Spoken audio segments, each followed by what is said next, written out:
Hello everyone, I wanted to share a short extract from my book, Laying Down the Arms, which is a book that I wrote very much inspired by my travels to some of the most sacred sites of this planet, of the earth chakras, the messages I received in these places, especially messages to help humanity go through this period of great change and great upheaval that we're going through. We're experiencing the collapse of a civilization.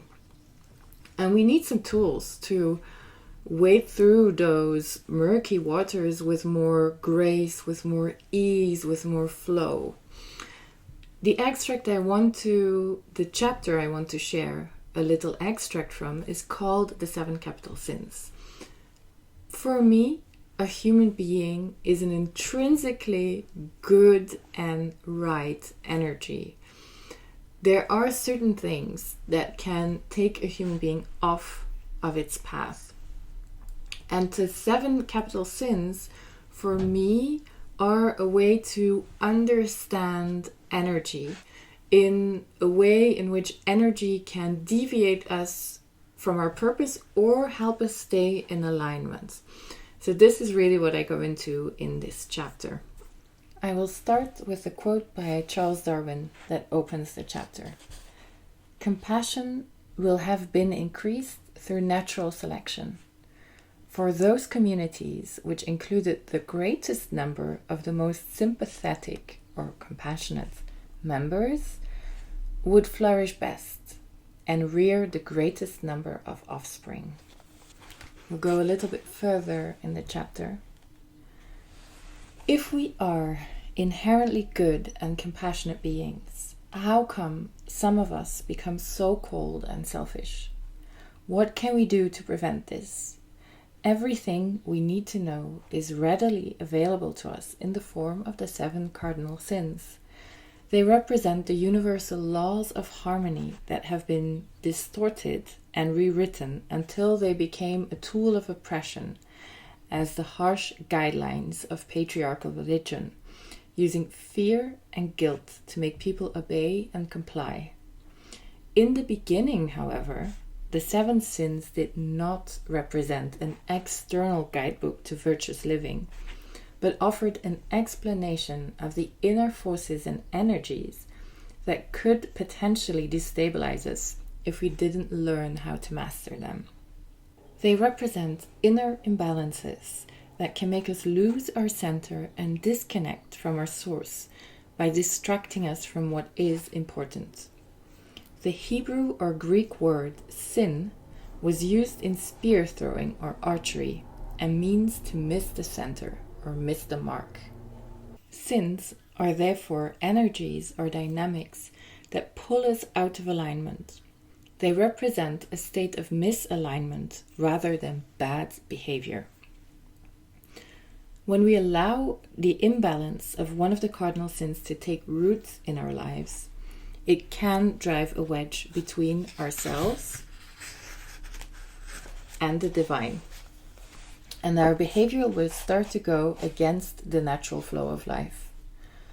By becoming aware and conscious of this dynamic, we can preserve inner and outer balance. Each potential deviation of energy or sin corresponds to one of our bodies and being's main chakras. The sins are like shadows that appear when we are out of balance, when we are not entirely aligned with our own inner light. Imagine yourself standing directly and vertically under the sun. You will notice that you only cast a very small shadow.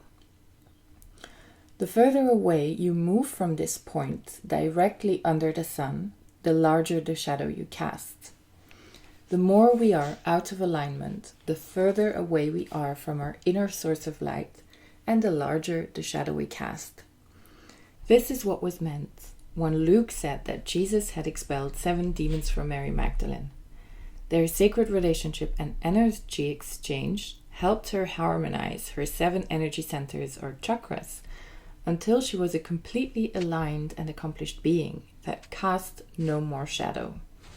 There was no longer any difference between her divine self and her physical self. The health and balance of these energy centers, or chakras, not only determine our physical and mental health, they also determine our reality.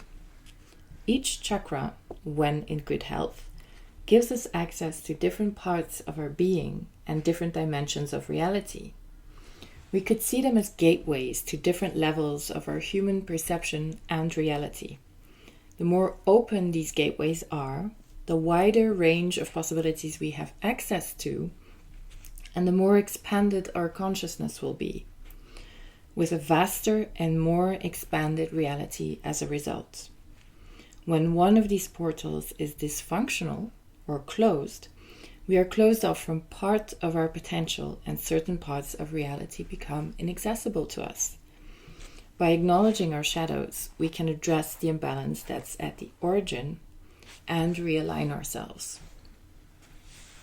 So in my upcoming talk and workshop, the 7 pillars of the House of Wisdom, I go into which one of the 7 capital sins corresponds to each of the chakras, but also we compare this system of the 7 sins to the system of the 7 in different mystery traditions. So the number 7 is a mystical number.